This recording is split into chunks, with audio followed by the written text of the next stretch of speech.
here, grab one and pass it around. We have familiar faces, not familiar faces, so we'll all introduce. This is our class on log cabins.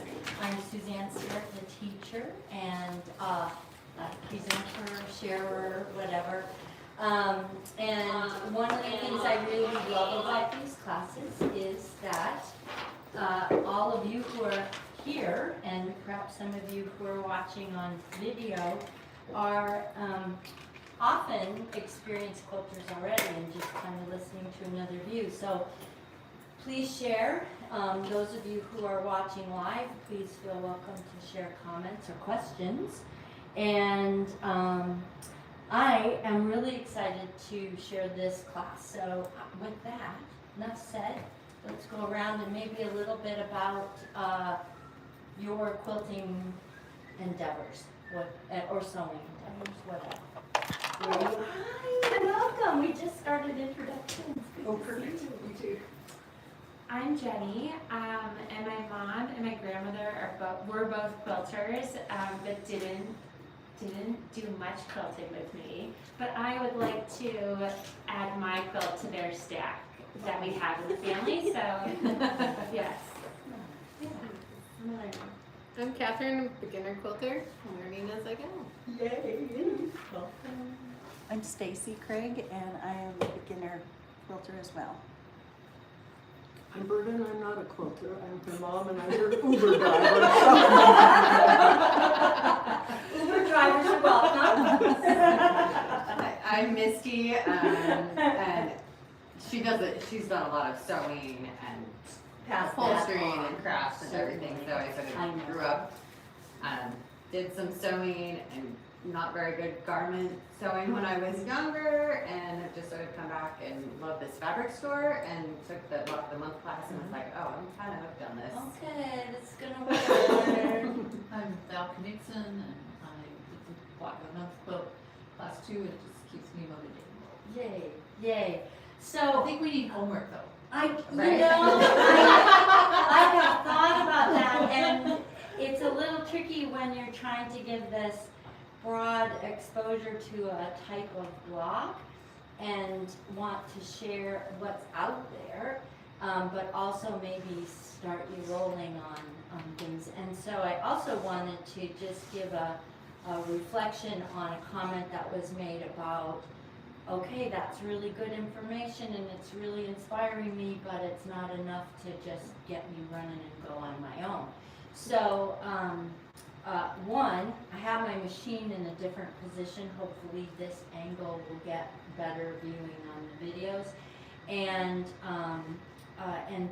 two, I will try and slow down a little, but I don't know. I get so excited. I love quilting. Jenny I've known for many, many years. We used to work together, and I saw her go through many life changes as a young woman. And I have quilts in my stack. yes, and Stacy is my husband's cousin, and I think my cousin. I don't usually introduce her as a connection to my husband. I do introduce some relatives that way.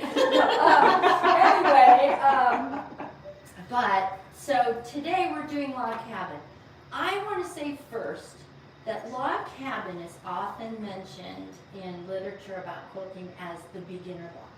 The first block most people do. No, please don't. Please don't do a log cabin as your first block. Except that there will be some pointers I'll give you today that if you follow those and really hold as true to it as you can, and you give yourself permission to, okay, it's not perfect, no big deal, just keep moving on. Log cabins are actually very, very difficult to get the right size in the end. They're very difficult to do that, I think. Now, they're not hard to construct. It's straight lines, you're going around a square, you just, do a kind of clockwise or counterclockwise depending on what you're doing. And it's not hard, like, to keep track of the fabrics and what you're doing.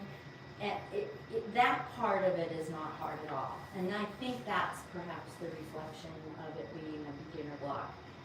But let me show you in a true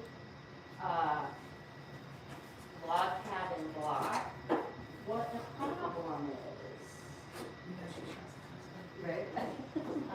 What the difficulty is, rather. Okay, so this, Stacy knows this block is going your house.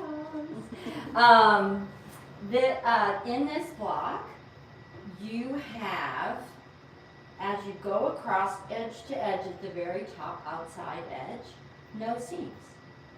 Okay? As you go across in the middle, you have 1, 2, 3, 4, 5, 6, 7, 8 seams. So, and then it varies in between.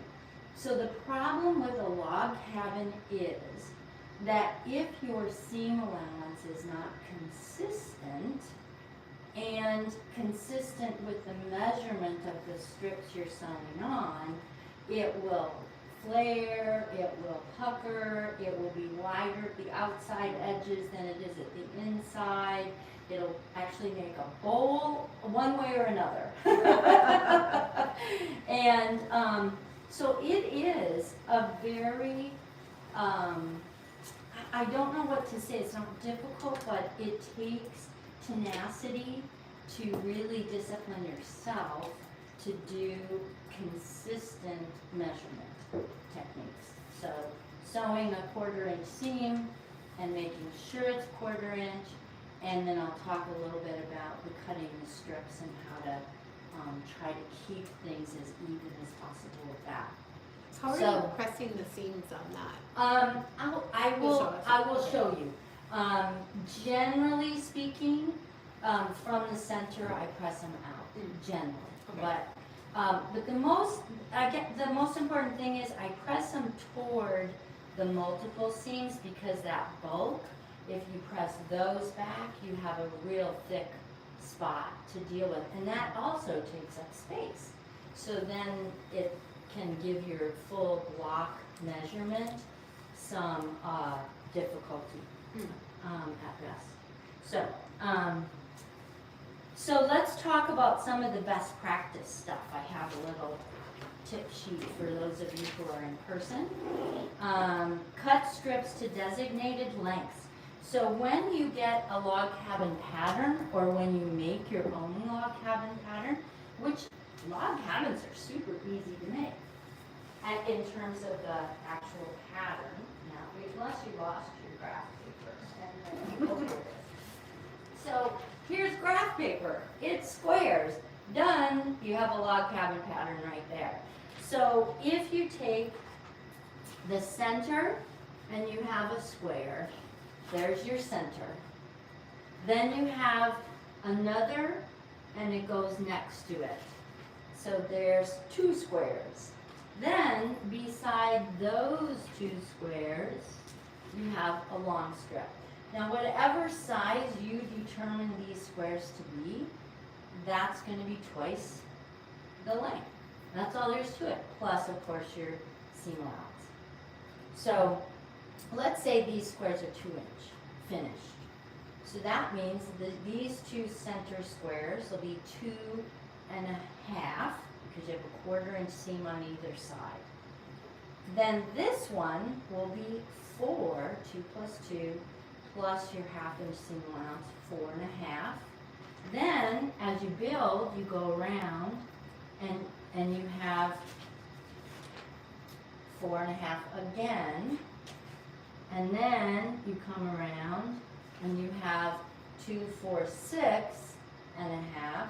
So it's really easy to figure that out as you just build around. That's it. If this were going to be 3 3/4, you're just going to have to be really put it in your head that that's the 1/2 inch puts you at 1/4 beyond. So, and 3 3/4 would be 4 1/4 if you're looking at that square. So whatever measurement you need, then each row is twice, 3 times, 4 times, and so on. So it just grows by 1 strip. unless you use a variation of the log cabin, which I'll talk about. Now, the other kind of, to look down below color and design choices, because I feel like I have to mention this now, is that's the classic log cabin. It builds in a rotation around that center square. This first square is often referenced as the hearth stone because the log cabin actually came from supposedly Abe Lincoln's reference to log cabin. It was political.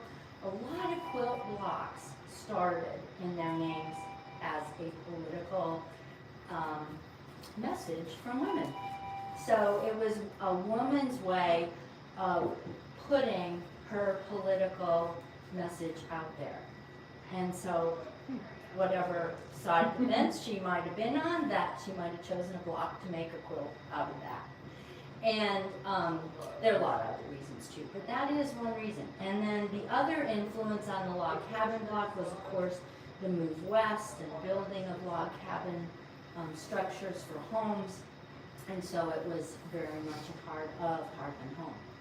So the other technique of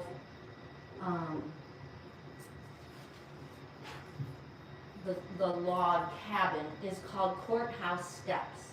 And courthouse steps goes top, bottom, right, left.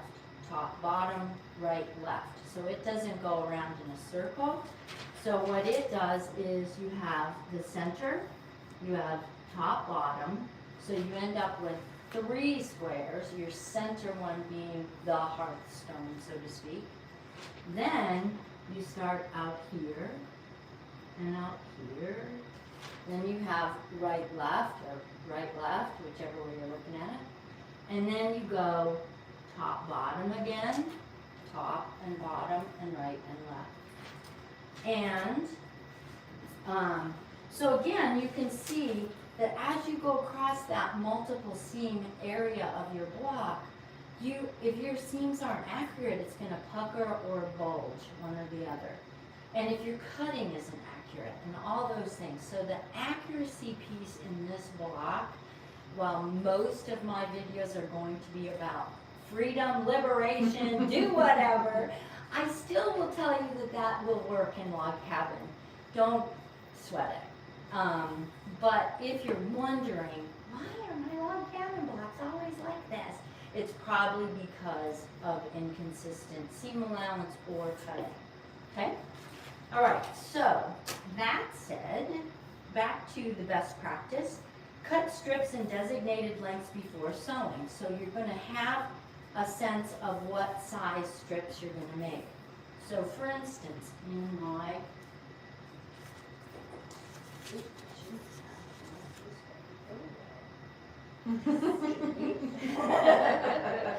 okay, this is going to be tricky. Okay, here we go. So, here we are. This is cut and ready for these blocks. Now, I have chosen, we're going to talk more about the design of the block, but I've chosen this half square triangle approach to the log cabin. Very traditional. The hearthstone, usually black, red, gold. Not usually, this traditionally black, red, gold. But to represent ash, fire, warmth, and of the hearthstone. But it can be anything, and you'll see a lot of log cabins that have really golden bright colors in the centers. In fact, change from block to block, and it's really fun. So log cabins are super fun block to play with. So when you build your log cabin, you're going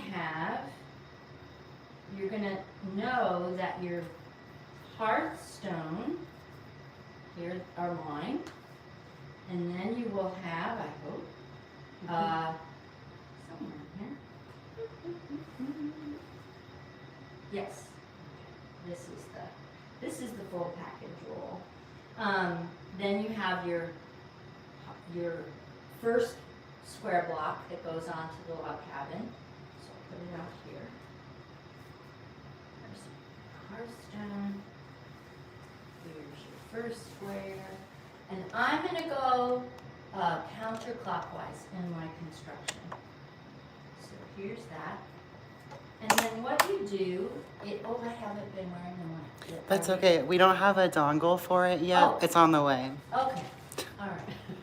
I'll move that out of the way. I love it, I just went right over it. That's the way. Okay, that'll work, fine. So I'm gonna go counterclockwise to me. And so there's 2. Now notice they don't fit when you lay them out because you haven't taken your seam allowance out here. Then they do, all right? These are all cut the size I need them to be. And if you purchase or get a pattern from a magazine or online or whatever, it should tell you what those sizes are.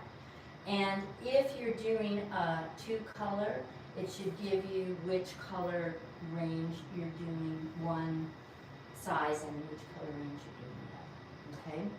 So now I chose to use, because Stacy asked for these colors, blue and green with a little pink. And so, sorry, gold is gonna get in there because that's what I chose. And so these are just by contrast light. These are just by contrast dark. So it's not that I'm doing white, although you could, and you could have all one color. I'll show you some really cool traditional quilts. So now as I build, I'm going to do 2 whites. Now we're going to go to color. And notice I'm just taking them right off the top of the pile. I'm not making any big choices about it. I'm just going. Now I am going to make a choice on this. I did discover that I used some colors that were pretty light in my darks, and I'm not real thrilled with that option. It was harder to see, so I'll go through those. It might be okay. I'm not trying to. See, so there's the next one. Again, now we have 1 and 2 seams that will take up space, and this will fit. Then, so that's 1, 2 color. Now we're back to white. So 1, and the next size is here. Oh, cat here. And 2. So 1 and 2. Then we just keep building. So we just keep building dark squares and light squares. Now I have these already sewn to show you the chain stitching. And that is down here. Oh, we'll get down to that. Okay, so cut. Now the other thing, so you're going to cut your strips in designated lengths. That's important. You're going to measure carefully. You're going to double check your measurements if you're figuring out yourself. I did courthouse steps that I'll show you, and I didn't figure it out right, and I had to go back and trim off a 1/4 inch on everything. And that happens. So, and then the other recommendation, and I'm going to admit I'm too chintzy on fabric to do this, it is best to cut the lengthwise grain. So, if you're using a piece of fabric, the lengthwise grain runs parallel to your selvage. So this means that you might have to cut a swath that's your longest strip. And that's just too much fabric to cut off and then have all these little strips piling up. Now you can stack them and use the littlest with the next longest and so on and fit them all in. But you're potentially wasting that cut of fabric. So I do cut widthwise grain, the width of my strips. Now in a traditional log cabin, all the strips are the same width. So these are 2 inch, and so the final finished measure is 1.5. Okay, does that make sense? So I would cut 2-inch strips, and did I know how many strips to cut? No, I am not very careful about that. So my stash fabrics of scraps are multiple strips of multiple sizes all over the place. And I just pulled all my fabrics that I loved in blues and greens and started cutting strips. And then I went to my lights and I cut all those up in strips and had a lovely stack bigger than this. And so that is, so cutting lengthwise of grain. The reason for that is the lengthwise grain has more stability. So it doesn't stretch and give and pucker as you sew. Now I'm going to sit and give you the opposite opinion, and I'm going to say in print that is always written. So I want you to know that. I know that it does work. It holds things true to the form you've cut. But here's the thing. I've talked about that sensory experience with fabric, and I often reference fabric as being alive. It has a life, it has a feel, it connects with my soul. And with a grain, crosswise grain of fabric does give and does move, and it gives me opportunity to squeeze that in if I haven't had the best seam allowance, and to ease it in if my seam allowance has been a little too generous, and to make it work a little bit better. So I actually like that flexibility. Big surprise, right? We could be talking about autism or whatever, that's still the message. Flexibility, that's one of the most important skills in life. And so while it is recommended, if your seam allowance and your cutting is super accurate, then cutting in the lengthwise of the grain is going to be supportive. If you're a little careless, as I am, then the cross grain is going to be perhaps a little bit more forgiving. Okay. Then, as you're sewing, I was saying counterclockwise, remember that's the way you're going. And keep going in that direction, because if you don't, what'll happen is your steps of color, this little step thing of color that happens, will get off. And so if you make some blocks in one direction and some blocks in the other, it's going to have the white will be your last row, and the pieces will go out. So yeah, it's weird. It just makes things not fit together quite well. Right.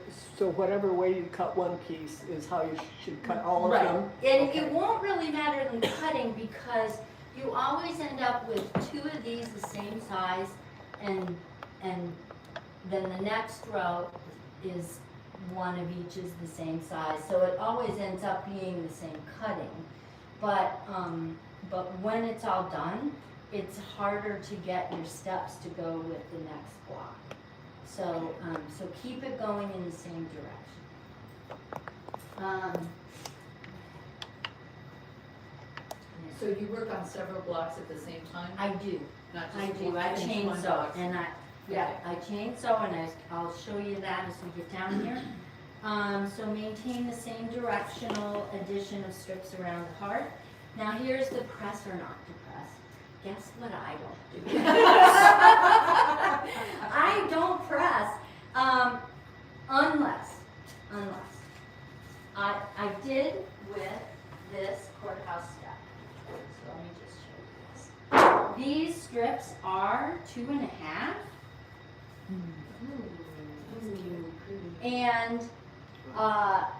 And the center, the hearth stone, is the hearth foundation, and it's big. And so I found that not pressing made it more difficult to get accurate. So I did press this one, and I think the size of it was the critical aspect. That I was already starting at the fourth row on that log cabin block by having such a big center. So this is just kind of a fun, if you have some, if I'm talking over that here. Okay, If you have a fun fabric that you've got in a panel, I think this panel came from Confidence Stitch, if I'm not mistaken. And, but probably quite a while ago. And so the courthouse step is right, left, top, bottom, right, left, top, bottom. Okay. And that's how it works. So it gives you quarters on the square or rectangle in this case. And it doesn't matter that it's a rectangle. So did you sew all four simultaneously at the same Yes. time? You didn't just finish the rabbit Nope. and then go on to the next? I did each one. Because it's what? Well, one of the reasons is that if I start this one and that strip is a 1/4 inch too long, I can take all these other centers and double check and go, oh, it is my measurement, not my sewing of, now see, I did, I don't know if you can tell on the camera, I did a flange, it's called, it's a little folded fabric in there. I didn't like how the white fabric approached the white, and especially with it being a rectangle, and it just would make it too elongated or something like that. So I just did this little folded fabric around the edge, and now here's what I didn't take into consideration. Folded fabric means I have 3 layers, and it's sewn, and it puckers it up a little bit. So it actually was the part that ate that 1/4 inch. It was not quite a 1/4 inch, it was like, so yeah. I really am happy with it. I like how it turned out. But that little folded piece, and I just cut, for those of you who want to try that, I just cut a 3/4 inch piece. And then I sew it on the fabric in the same construction as courthouse steps, no matter what block I'm doing. So top, bottom, right, left, or right, left, top, bottom, one or the other. And I sew a scant seam so that my stitching won't show when I sew fabric. So it's a skinny little sewing seam. Like an 1/8 inch. Yeah, 1/8 to 1/4, something. It doesn't have to be much smaller, but just a little. And what happens when you put a flange on one piece of fabric is it does shrink it up a little. It does mean it's a little bit poochy, but on a big piece like this, and less than a 1/4 inch pooch, it was good. So I should have, for best accuracy, I should have sewn the flange and then measured. And I did. So anyway, so what happened was I started with this and went, oh, why is that too long? That's weird. And I went back to my measurements and it's like, that is right. I know it is. Why is it fitting it? And it wasn't until I just went, it isn't fitting. Cut it off. Okay. So I cut it off. I double checked all of these, and yes, that it was too short or too long for all of them. So I trimmed them all down, and then the next row, same thing. It was just always that little bit extra. But by the time I got to the outside, I had kind of trained it in a little bit, and by the outside edge, it was in fact the size I needed it to be. So I hope when I put it on the quilt frame, it will flatten out. But that's again a value of cutting crosswise grain, is that you have more give in your fabric. So if it needs to stretch out a little, if it needs to ease in a little, it'll do that better. So there's that. This it is a child-sized quilt or an adult comfort quilt. So I wanted to make it a little bigger, so I just added this top piece and bottom piece. That's that. Okay. So, press or not press, I just saved you what feels good to you. Do what makes it feel like you are able to manage it. It's not running away from you. And so if it's not running away from you, then don't bother pressing. If it is, then press. So I don't most of my log cabins, but I do pre-cut, unless I don't. And I'm not seeing that block.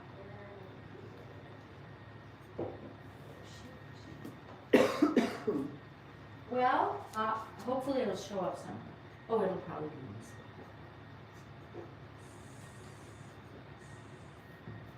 Yes, here it is. Okay. Oh, no, that's not it, but it's okay.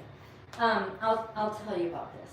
So this is actually, if you go down further, this is the circular way down on color and design. Half the strips are smaller width. So these white ones are only a 1-inch cut, so they're only a 1/2 inch that shows. And these color ones are 1.5 inch width. So when you put these together, you get this beautiful curvilinear thing that happens. It's absolutely gorgeous. I've never even seen one until like the last decade, and Missouri Star, I don't know what they call it, but Missouri Star did one in one of their block magazine book things, and I just loved it. And it was 2-color quilt. It was red and white, so reds and lights in the 2 strips. And but these were my scraps from Block of the Month, ladies. Those of you who did Block of the Month with me, we have a lot of strips that are 1 inch and 1.5. And so I started with the 1.5, but then I added the white that was the narrow strip. Then I went, let's see here, then here, then here. So I went around this way. So you still build it the very same way, the same order, but you're going to have all your 1-color strips will be skinny and 1-color strips will be wider. Now you can see this isn't square. This is wonky. I mean, not bad, but it's not super square. And that's because I just pulled strips out of my stuff, and as I sewed, I had a long strip and I was sewing it to this little teeny piece, and when I finished I scissor whacked it off and then sewed the next one and scissor whacked it off and sewed the next one. So no, don't make yourself crazy over perfection. Have fun, and if it gets a little wonky, oh well. So so this is a fun one, and I'm going to show you an absolutely amazing photo, a couple of photos here. Yes, this one. Look at that. Oh, wow. Yikes. It's just all, I mean, this is our great-grandmother's and great-great-grandmother's quilting, is that they had somebody's shirt. Well, the sleeve isn't really the same color as the tail anymore, but if you cut it all in strips, no one will really notice. So we'll just cut it in strips and it'll all be fine. So it's all the same fabric, but slightly different. Maybe they're from different things, I don't know. But it's just, I just think it's a fabulous quilt. It's just gorgeous. So there's an old one. This one is actually many, many different fabrics. It has silks, and it has wools, and it has cottons, and it has all kinds of different fabrics in it. You can really see it on the cover, the sheen that comes through. How do you make that edge? That's a little different. I'd have to look into that, actually. I'm not totally certain. I mean, these are like prairie points, I think, but it appears they're sewn together with that, not loose and floppy. So I'm not certain. If you look up scallop edge for quilts, you might be able to find any number of fun things. Okay, so those are lovely historical examples. Let's see, where are we? Okay, so trimming them up. When you sew that, and like I said, scissor whack it off, it's not gonna be square. So that's the con. But the pro is that it does give you a little more creative freedom to have it feel more hands-on instead of mechanical measuring and getting 200 strips, cut the same size. So that's one thing. All right. Courthouse steps, so design and color choices. Courthouse steps versus log cabin, those are our two primary versions of the traditional log cabin. And honestly, true tradition was same color fabric in one side and a different all same color fabric in the other. And just strips sewn together. And it created this texture and softness and richness that wasn't just a half square triangle, which is what it in effect works like. A very large half square triangle. Or unless you're doing like quarter inch. If any of you have been up to the Eureka Quilt Show, which by the way is the first Saturday in August, outdoor quilt show, fun show to go to, and go up and camp or B&B it or something like that, because it is a blast. It's really a beautiful show. Just warms your heart, something amazing. They always have a miniatures category that is killer. I mean, it just blows my mind to look at how teensy tiny these little strips are and that they get put together. It's amazing. So this is a log cabin, basic log cabin, but they've just done a stitch and flip on the corners. This is the courthouse steps, top, bottom, right, left. This is a courthouse steps, right, left, top, bottom. And that's our basic.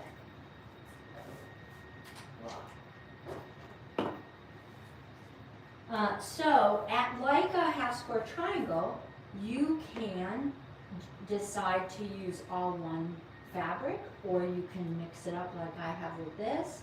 You can then use all one fabric in the whites, that's fine, or lights, or you could use grays instead of whites. Grays are quite the trendy background color right now, so I think it still is, isn't it? I'm usually a little behind on trends, that's not my strength. And so scrappy versus, controlled, and contrast it makes it really different. Now, high contrast makes that half square triangle show up a lot. But,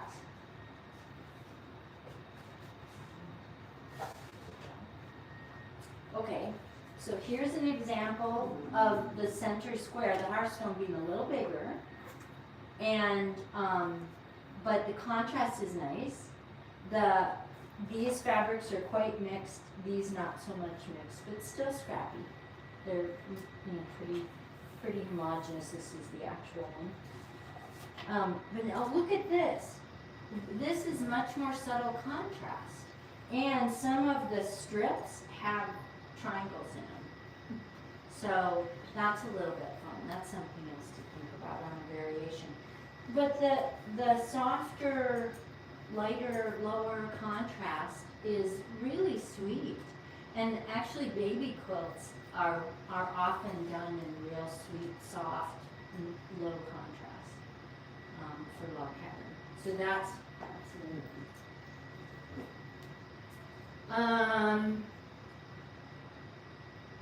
so the half square triangle, HST, is the traditional. And then subtle colors versus bold. Oh my gosh, some of the log cabins will use, like, within this, they'll go dark, light of the darker range, and then the lighter range will go really light, slightly light, and alternate these rows.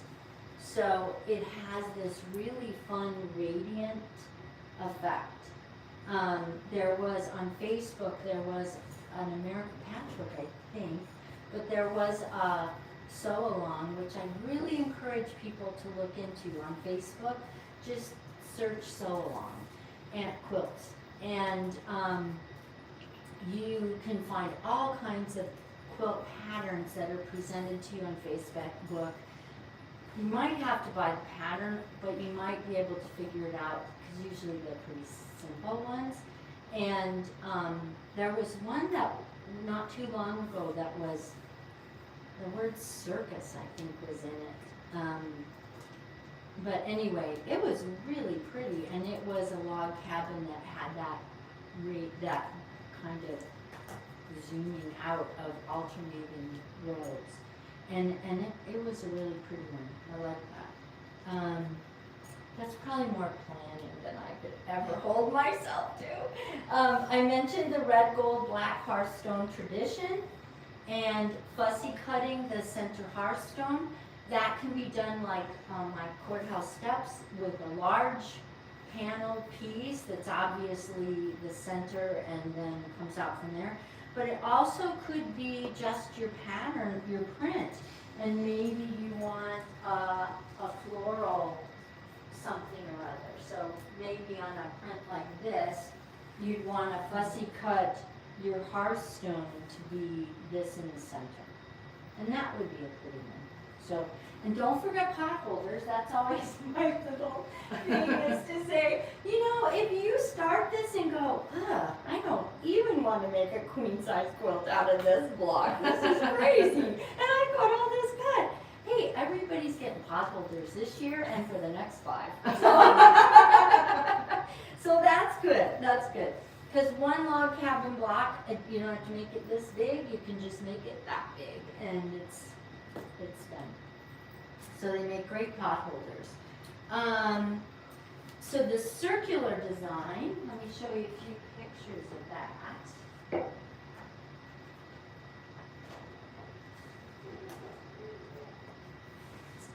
Okay, where did it go? Here it is. So you can see how this has that rounding effect. And this is from Missouri Star, in their block, Missouri Star Block magazine. And so, so where it goes out, the color strips are going to be wider. The white strips are going to be narrower. So it pulls in on the white and stretches out on the color. So it's constructed in exactly the same way. But it's different width. That's all. And usually in your patterns, so this has the whole pattern, everything in it. So in your patterns, they'll give you all the, so you can see in the design here, the white is this skinnier piece and the colors are the wider strips.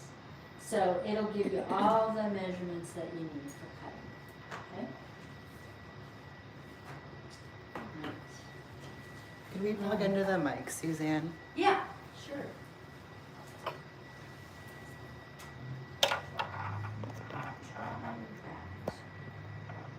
There. Wonky ones are really fun. Let me just get, now I got this in, now I need to move. No, it's right here. There we go. So this one over here has some half square triangles around the edge. It's a pillow. Pillows are great for log cabins if you get tired of making them.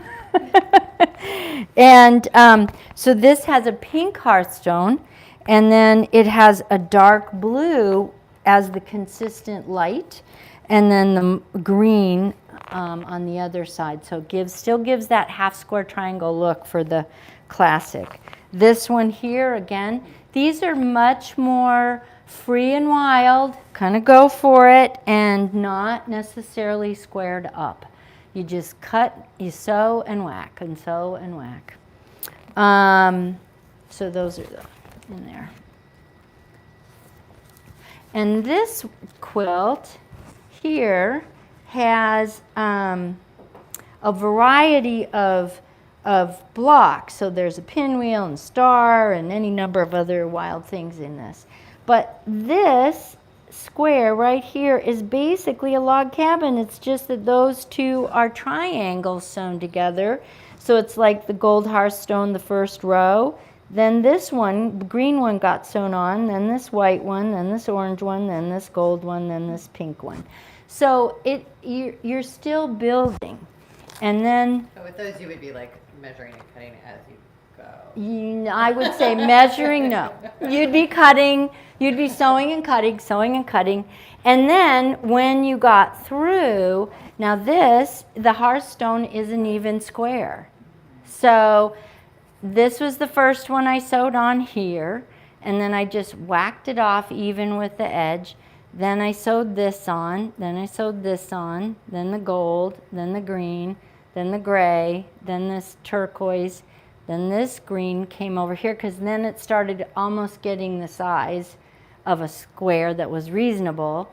So this is the pot holder.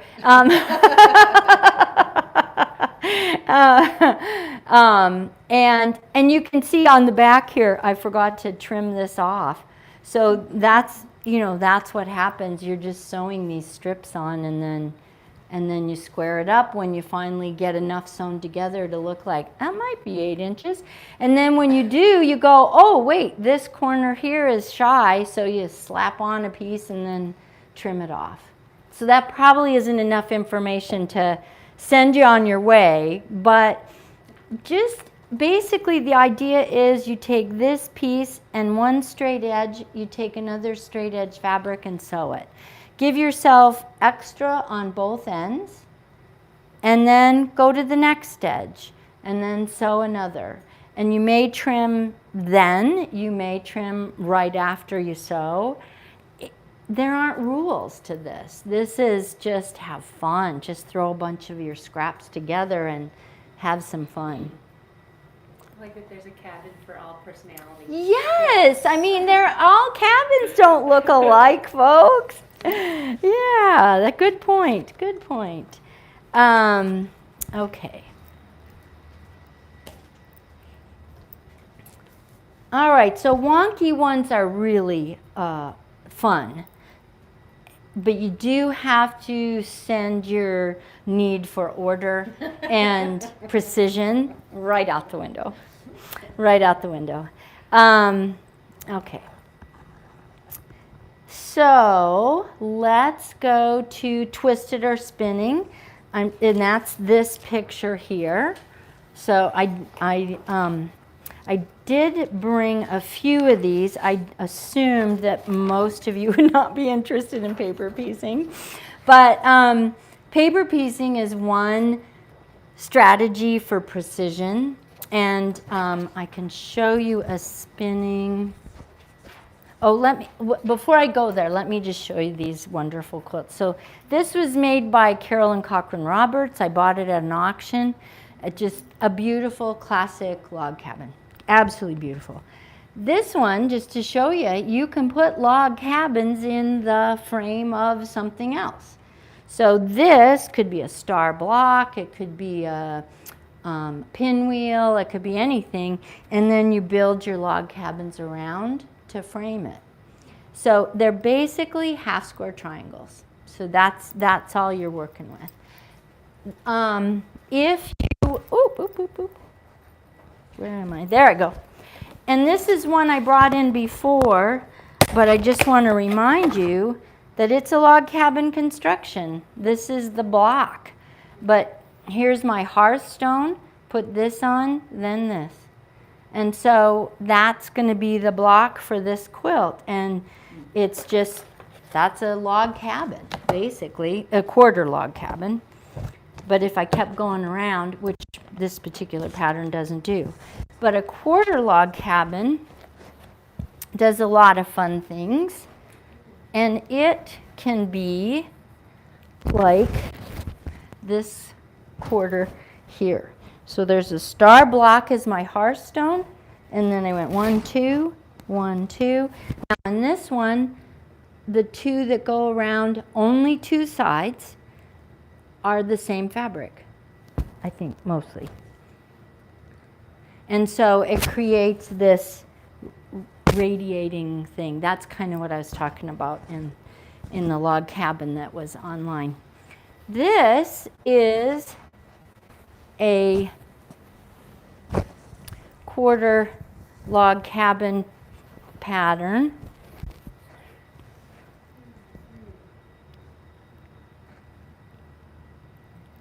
And what you'll see is, boop, boop, boop, let me get it. So you have this is your hearthstone.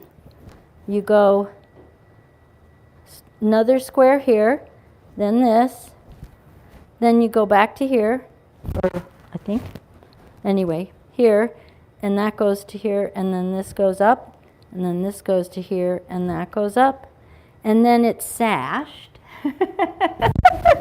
We were talking about sashing earlier. And then it's sashed to just kind of spread them out and make them a little more delicate.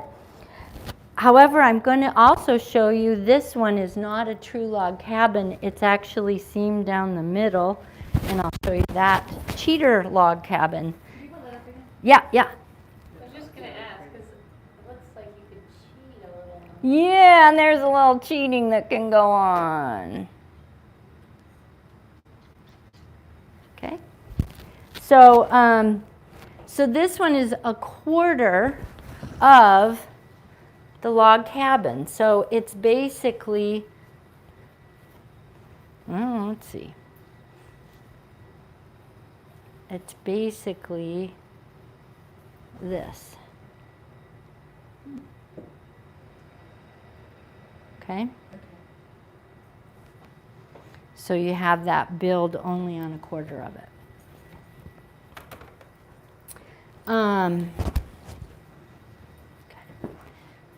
Then this is the spinning log cabin, which my friend Jackie Reamer made, and it's at the top here.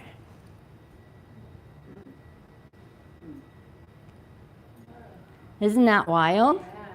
It's so pretty.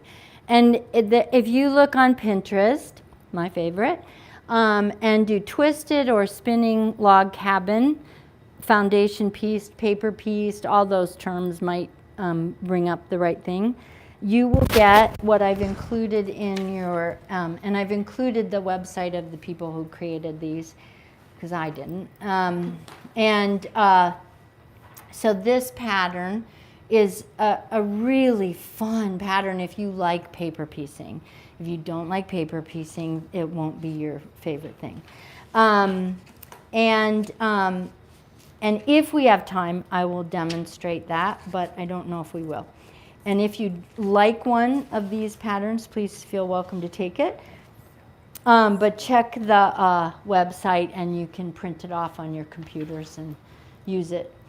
I use newsprint, a roll of newsprint, which I don't know if you can even get anymore, but I still have like a thick one at my house. And I cut it into 8.5 by 11 paper size and feed it one at a time into my printer. And then it's thinner paper, so let me send these two around so you can feel. The thinner paper works better for paper piecing. You get it at U-Haul. Oh, really? Because they use it like sheets of it. They Oh, use for packing. packing. Ah, good, good. They were paper ends at the Missoulian, and that tells you how old mine is. But anyway, so that's the only log cabin on this one, but it is, I just love it. So usually in a twisted log cabin, each quadrant is a different color, but it also could be these two are the same color, more like courthouse steps than these two. However, even though it might be courthouse steps in color, it's constructed in that rotating fashion because the paper piecing has to have each one and it's triangular wedges. It looks hard, but if you do paper piecing, it is not. And it gives you a great deal of precision without having to do a whole lot of worry about measurement and seam allowance and all that stuff. So I love paper piecing. Thanks to Jackie, she taught me. Okay. And then what just happened also happens if you can't just sit down and keep one spot, if you have children, if you have dogs, cats, whatever. If you just simply are showing somebody and go, oh, this one, and you find all these things and then you throw them back on the pile. So periodically, when you do log cabins, one of the downsides to it is you have to go through and get them organized to keep your piles in order. So let me show you a little bit about arrangement. So like, I hope these will stick. So this is just a flannel-backed vinyl tablecloth. It's actually a Christmas one, and it's real long, so it's actually pretty big.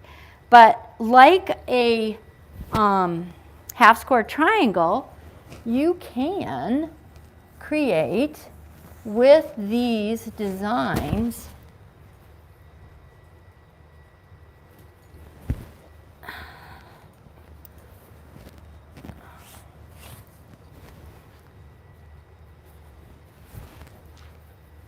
I hope I'm getting it right.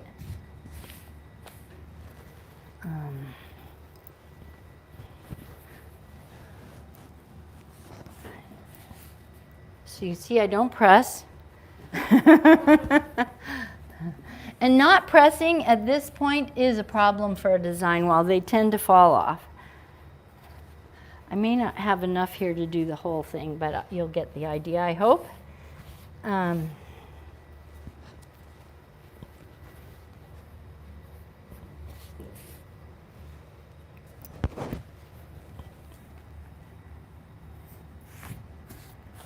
So, this, if you squint your eyes, you'll see that it's star points. So you'll end up like a half-square triangles, and you'll end up with a star design in the center of your quilt. Yeah. So, and then in the very center medallion, the very center 4 blocks would be a diamond. So you can make all kinds of things. So what I'm missing here, in case it's not obvious, is this corner, which would be the flip of that, this other star point, and these 2 star points and the corners. So it's not a complete pattern yet. I don't have enough blocks yet. But, so it's really fun. And you can do this, and you can do, let's see, what did I do there? This, I think that's, I mean, you can just get like an X in the whole quilt. You can do, they're half-square triangles. So you can play with them just like you would any half-square triangle. Okay, let's see, quarter, I talked about that. Oh, lover's knot, yay! This is one of my faves. Okay, let's take these guys down.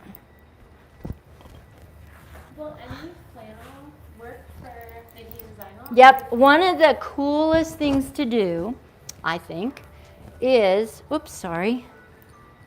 That's my noon hurry up.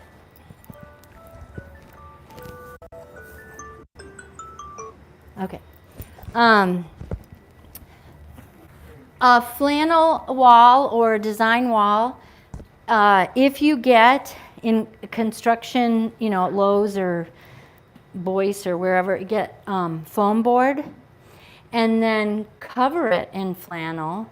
You can just duct tape it around the edges like an upholstery almost. And if you have 2 pieces of that board and you make a duct tape hinge, so it'll fold, then it can be out of the way in your closet, and then you come out and it's bigger. So yeah, it's a really cool way to do it. I have a very luxurious quilting room, sewing room, and I have a wall that has foam board on it, and I've covered that foam board in flannel, and so it's pretty big. Okay, lover's knot. is in effect a quarter log cabin. So it's in effect this.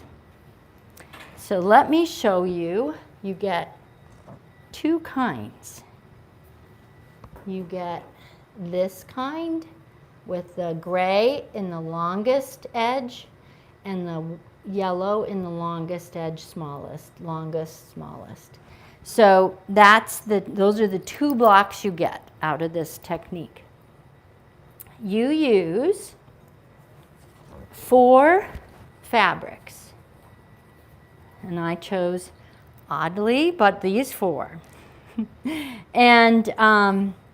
And then when you sew your strip sets, now these have had some cut off. So this was the full width of fabric, 40 some inches wide. And the 4 fabrics sewn together in strip sets. So this is a strip set, this is a strip set. Half of your strip sets you press, after you get all 4 of them sewn, you press toward the gray or one side. The other half of your strip sets you press toward the yellow. Then you stack them, same fabrics. You stack them on top of each other, like so, and you nest the seams. So this side is going toward here, this side is going toward the gray, the opposite direction, and you can use your wonderful sensory perceptions to feel that nest. And you lay it out on a cutting mat. I always make this space so confusing. Like, I don't care.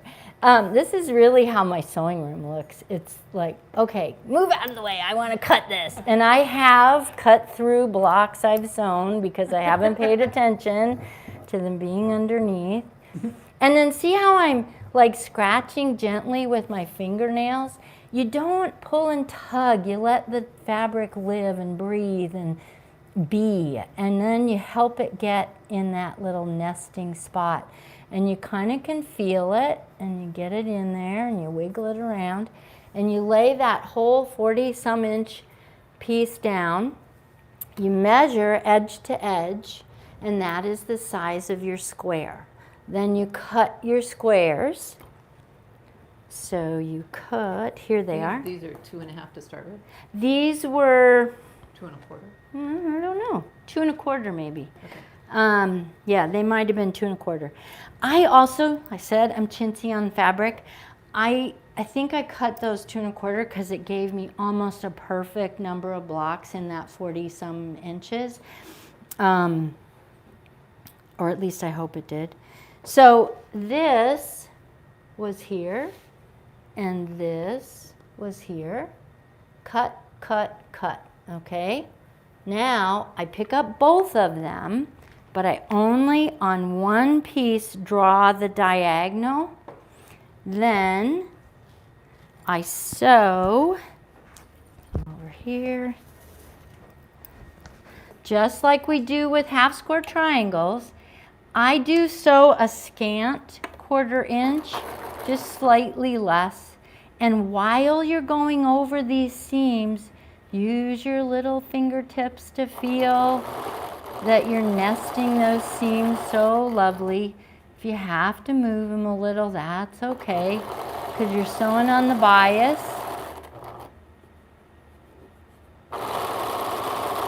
And you can have a whole bunch of these squares, and you feed the next one in, and you feed the next one in, and you get, I wouldn't do more than 8. That, gets pretty cumbersome. 4 to 8 is a nice amount to work with.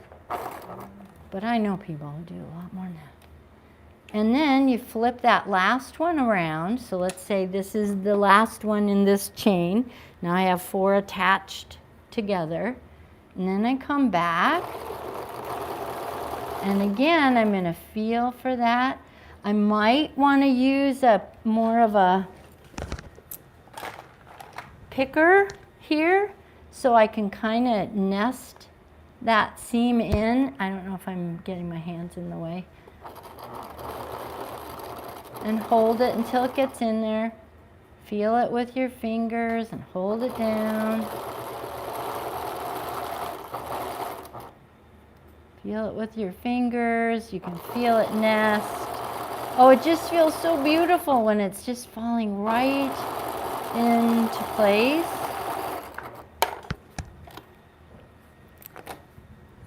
And then you have, I'll cut it, but you'll have one with the long and gray is the long, and one with gray is the short. Okay? Does that make sense? So here's the gray. This little part here where the diagonal went into the corner is where the little square is. This one here where it's on the long edge opens up and you have that. So I would take my rotary cutter, set it down on my mat and follow my mark, cut right down that line. And then I would have these.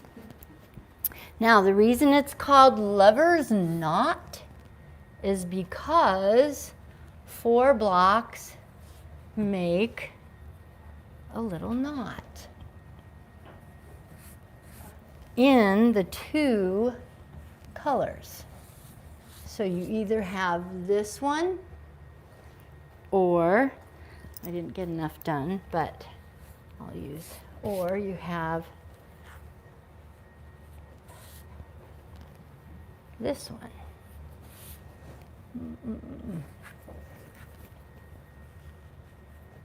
This one. Isn't it magic? I just love it. I just love it. It's so fun. Now the advantage of this for a log cabin is super fast. Oh my God, you can make a queen size quilt in a weekend easy. If you, but the disadvantage is that your color scheme is set. I mean, you can do it scrappy and kind of choose 4 contrasts or 4 color zones, and you can do it scrappy, but mostly it's going to have the strongest knot effect if you use 4 colors, 4 fabrics. So it limits your color palette. I am always going, whenever I'm looking for fabric for one project, I'm always noticing, oh, that really goes with that. Ooh, 2, 3, 4. Oh, yes, I could do a lover's knot. And then off I go. So it's a very fun quilt to do. Bye, Stacy. Okay, let's see. I think accurate cutting, even tension. Oh, coping strips. If you have some leftover blocks from another project, the log cabin construction, if you think of that block as a large hearthstone, then you do log cabin construction around it to have it fit in with blocks that might be bigger. So you can, or you can take a whole bunch of scrappy blocks and make them work together by having sort of a theme color framing that you do. Can be 1 layer, can be 6 layers, depending on how big you need the block to be. I was going to demonstrate, so in this I did my original log cabin, the blue and green one, and so I started with this hearthstone. I sewed these 2, chain sewed. You have to cut them apart because now you're going to sew in another direction. Then I sewed this piece, and then I sewed this piece. Okay? So now the next piece that's going to get sewn on, I have to cut them apart. Boom, boom. Ah, don't cut fabric. Don't be rushed. And I do think it's important to cut off these long tails of thread that start your chain if you haven't used a leader, because those threads get caught in all kinds of awful places. And then what'll happen is, if I keep true to my direction, my last piece is always going to flip up. It's going to have a seam allowance that fits in here, so it's going to go that way. And the next one, however, may not. And now I'm going to have this at the top and sew the next piece. Then I'm going to turn, that will be at the top, I'll be sewing the next piece. Turn, that's at the top, sew the next piece. So when you chain sew, you get in that rhythm and you keep them all going in the same direction. So I would have, I think, this. So I'd set that on. Now let's say that when I set it on, I'm that little bit short. I have to think about, am I a better cutter or sewer? You know, I've been doing it a long time. I'm pretty good at both. But if it is that short, I'm going to say cutting, because I cut in multiples. I cut 10 fabrics at once. And I might not have one of those fabrics aligned quite right, so it might have gotten short. So I'm going to just either decide to go ahead and sew it with that little gap, and then the next one I'll pretend it's not there, or I'm going to go ahead and stretch it just a teensy bit. I mean, that was a 1/16 of an inch. It's not like it was that much. So, And that would basically get lost in the seam allowance on the next yeah. row. Yeah. Anyway, So if not if I did leave it shy, it would just be a little gap in the seam allowance. Yes, good point, Misty. So if it was too long, let's say it was like about the opposite, a little too long, I just scoot it over there and ease it in. So that's why I like crosswise cut, is that you do have that room. If you find you're doing that a lot, I would stop and measure and just check your block and see, so where did it go wrong? Where am I off? And try and figure something out to make it up. If you trim as you go, what happens is you get more of this irregular effect, because if you trim, you're not keeping those two cut edges parallel. So they're starting to look more wedgy than straight strips. And so let's see. So while you're sewing, as you get to the longer strips, you want to set it down and make sure you're not pulling, you're not getting any puckers and folds in your seam allowances that you're sewing over. Oh, and if you're doing longer pieces, let's just take a nice dark and light here. And this is what happens. You just get crazy mixed up pieces. So these two may not be the same size, but let's pretend they are. Okay. And they're not. Okay. But so when you're always sewing a dark to a light. Or no, sorry, you're not. You're not. But I'm going to show you for this purpose. So when you have a dark and light, it's visible here. So you can see that little edge of the fabric showing. If you can just keep that edge a hair, totally a hair, so you can see it, that's a good idea in log cabins, because it makes sure that you haven't accidentally done something like that. Right. And then that throws your, even if you've still sewn and held, together, you've now stretched out the piece, and so it's not the right measurement. So do be really careful on those longer strips to make sure you haven't lost one underneath. Okay, yep, done that, been there, done that.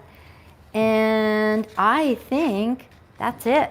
So this pattern that I've given you, if you want, I will demonstrate the first few steps of that. Just gonna take, nope, I don't know if I'll have time. So here's what I was gonna use. I'll show you color choice. I decided that I wanted these fabrics. Actually, I started with these two, and then I have this kind of similar burgundy color, and then this. It just picks up some nice, like these brown tones and gold tones that are in this, and the gold tones in this. So I decided to go with that one. And what I think I would do, because these two are pretty similar in the color tone, is have them opposite each other in the spin. So, and then I think I will use, I thought I would use this really bright green as the very center.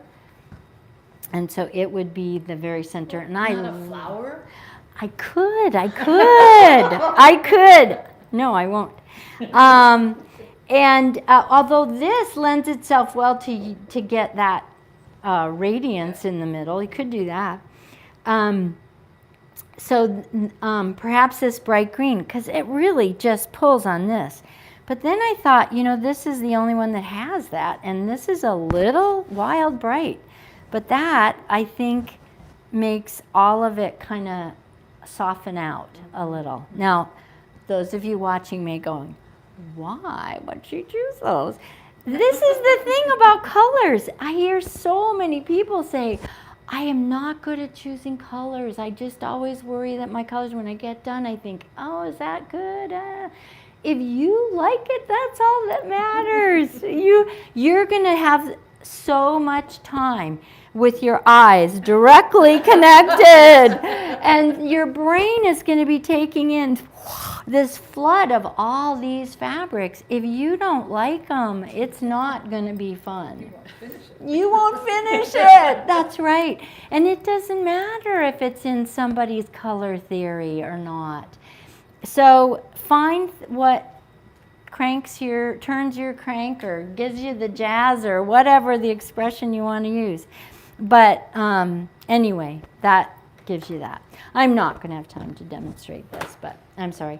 Oh, I know what I wanted to show you though. I did find these two patterns, and I wanted to point out, if you're going to do paper piecing, you want to think about a couple of things. Oh, this pattern is also called iris folding. How odd that is, I don't know why, but iris folding. So if you look for that, you'll find this pattern. This one has a number 1 in the center, which says yellow, and then 2, and 2s are all those around that, then 3s are all around that, and 4s are all around that. This one starts with the highest number, 42 in the middle. So it implies that 1 is here and 2 is here. No, it doesn't go in that order. You would not make this with 1, 2, 3, 4. You do it in the opposite order. Start in the middle and move your way out. So ask someone, if you're not familiar with paper piecing, ask someone to look at the pattern you find and go, does this make sense? Is this going to work? And before you give it a try. But it's a beautiful design. It's absolutely beautiful, and I'm excited to use these fabrics. The one thing about teaching this class I'm finding is I have these stacks of fabric that I've brought in to say, this will be nice in that pattern, and I go set it in my sewing machine, in my sewing room. And then now I'm like, oh, I gotta go back and do that. Okay, well, wait a minute. Anyway. Okay, so that's log cabins. Have fun, enjoy. If you're struggling, as always, don't hesitate to contact me. I am delighted to give you personal guidance or chat with you on the phone or whatever. And have fun, always. These are hobbies. These need to fill our souls. I fell down some rabbit hole and ended up Oh, inquiring about, they were talking about paper piecing. uh-huh. And they're all about using freezer paper. Yep, freezer paper is one way to do it. And they liked it better than, Yeah. than the thinner paper maybe? Yeah. Because it's easier to reuse? Yeah. So I didn't know if that was something. I don't know that you could reuse it because once you've sewn, you've perforated the line. I don't know how you could. Yeah, yeah, yeah. All I got was the No, very first part. but it does, freezer paper adheres to the fabric, not permanently, so Yeah. you can peel it off, but it doesn't shift as much, perhaps. That would be the advantage. I'm not an expert in paper piecing, but I do love doing it, and I have done some really hard ones.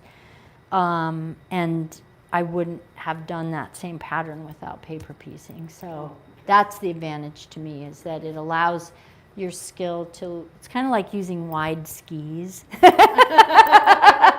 You can ski terrain that you would not otherwise be able to do.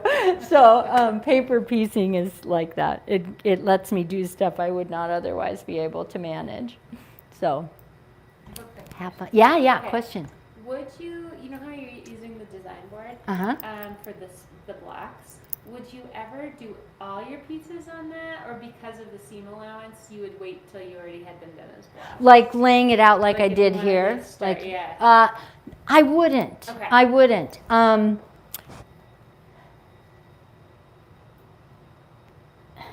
You can play with it. So here's what I would do. If you're using heavy pieces, not just a single layer, you'll use pins. But I might get tangled up. I might do something like this and pin it to the flannel and give myself this spin. And I'm not doing it, but kind of pin them around. And I might get myself just kind of go back and squint my eyes. That's a weird trick, but squint your eyes and look at it and go, no, that doesn't work. Okay, pull that one out. And then go, so if it's in choosing fabrics. Also, when we did the Block of the Month class, we had a lot of fun playing with, like, if you use a dark on this part of the design or a light on that part of the design, it gives a whole different energy to the way the design comes out at you. Generally speaking, darks recede and lights come towards you. Is that right? Am I saying it right? And so, like, things can get distorted sort of by using darks in different places or lights in different places. So you might try it. You might try that with 1 or 2 blocks just to make sure you've got the feel and the look of what you want. But for the most part, I use my design wall after I've got all my blocks, and then I'm putting them in an arrangement. Cool. Yeah. Good question, though. Can Yeah. I see your wonky block? My wonky wonks here. This one's kind of wonky too, but yeah, it's fun. We might have to just do. I think we actually do have a improv class. Yeah. Yeah, coming up here. So when you do an improv, that's wonky or improv or whatever. And if you do Pinterest search for wonky, you can do wonky log cabin, wonky flying geese, wonky half square triangles. You can do that with anything and do a search and just find kind of fun, wild, more modern looking. Well, in a way it's not modern because Gee's Bend, those quilts are absolutely stunning, and they're basically wonky, a lot of them. So, they ran out of fabric. They were taking little scraps from wherever they could get them and put them in the quilt. Do you know how many quilts you've made? Whoa. No, I don't. Ballpark guess? There have been periods of time where I probably made on average even like 1 a week, and and I've been quilting since 1990. I've been sewing my whole life, but I actually went into quilting in 1990, so that's 30 years, and that's a fair bit. Yeah, I mean, that whole time I wouldn't have done that. No, and I'm not talking potholders. That's in addition to the potholders. But baby quilts are so much fun to make, and they're fast. And you know, a wall hanging basically is that size, and so yeah, you can. And I do have a long arm machine, which makes it another advantage in getting a quilt done. So I don't have to wait for somebody else to do it for me. But And that's the top stitching? yes. Or pay Yeah. for somebody else to do Yeah, it. or pay, and it's expensive. I mean, it's well worth it. Totally. It takes their time, and it's and you get better as you go. So you're paying for their experience and knowledge too. So yeah, but it does mean that that's another a big ball of bucks on top of it. I think that's a hang up, for me at least, a little Uh-huh. bit. And maybe it's just because I'm like getting to that process now where I like have all these quilt tops done. Oh shoot! And Yeah. then I'm like, oh my gosh, now we gotta get them long armed. And I know I was just telling people before we started, like, I don't know what to do for the stitching. And so, you know, it Yeah. depends on like the batting that's in there too. Like, is it gonna look loftier? Do you want it to like pop? Or do you want it to be more like you're showing off the stitching versus Mhm. the quilt top? And like, Mhm. there's just, it's a whole nother ballgame. But I like got one quilt back and I was like, oh shoot. That This doesn't isn't what you work. wanted. Yeah. Have you washed it? Mm-mm. Yeah, do. Okay. You know, the battings make a difference. I don't. It's like I talk about quilting in general. Yes, if you're an accurate cutter, if you're an accurate sewer, if you measure all the time and you double check this and double check, you're going to get a different result than if you just whoosh, whirlwind through it. But it is the thing that fills our vessels. And so if it doesn't do that, then we need to figure out how to make it do that. And to me, that's the most important thing. And so if we spend so much time stressing over, oh, but should I have used a different batting? That was a learning experience, and it got that way. And you can't have both. So you had one or you had the other. And really, when all's said and done and they're washed and they're look on a bed and somebody walks in and looks at it, that's not going to be what they notice.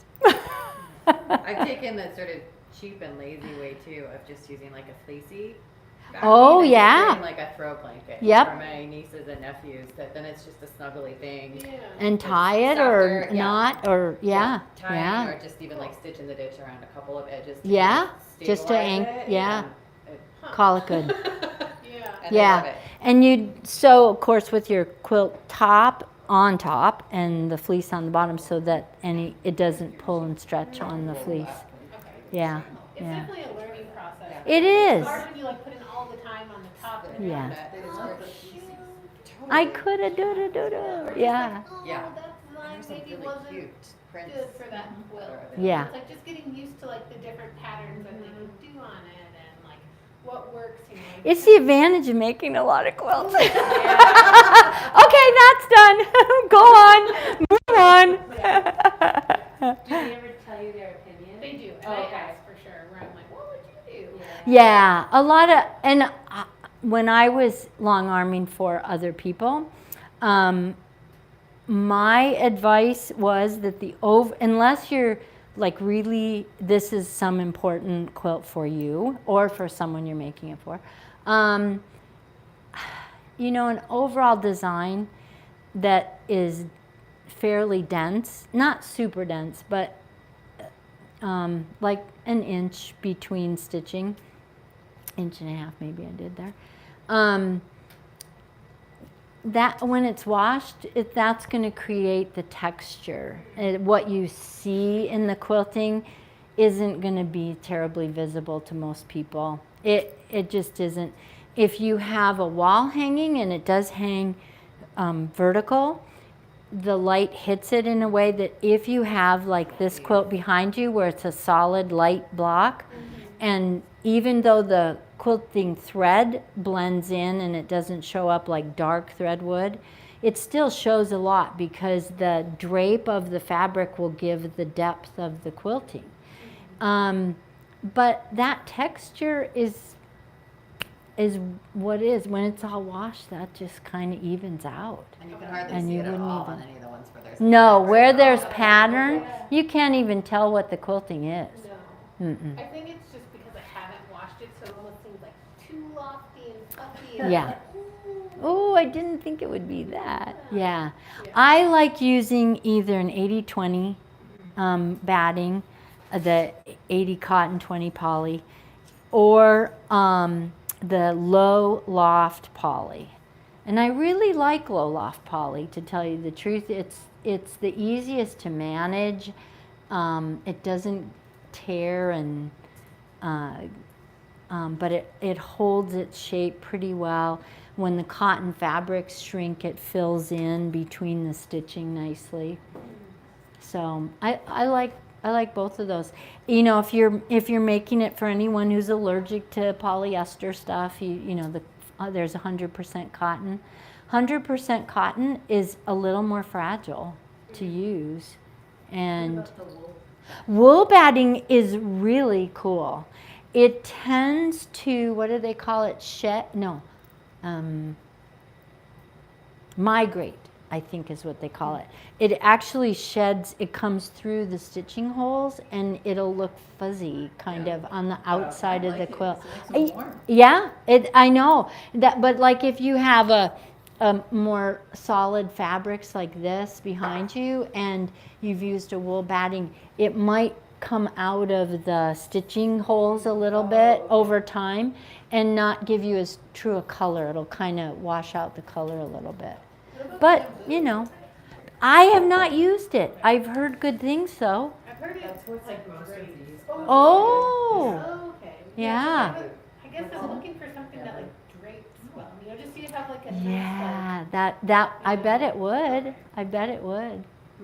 Yeah, that'd be fun. I usually make a lot of quilts, and I oh bird. Oh, it's okay. Okay, good.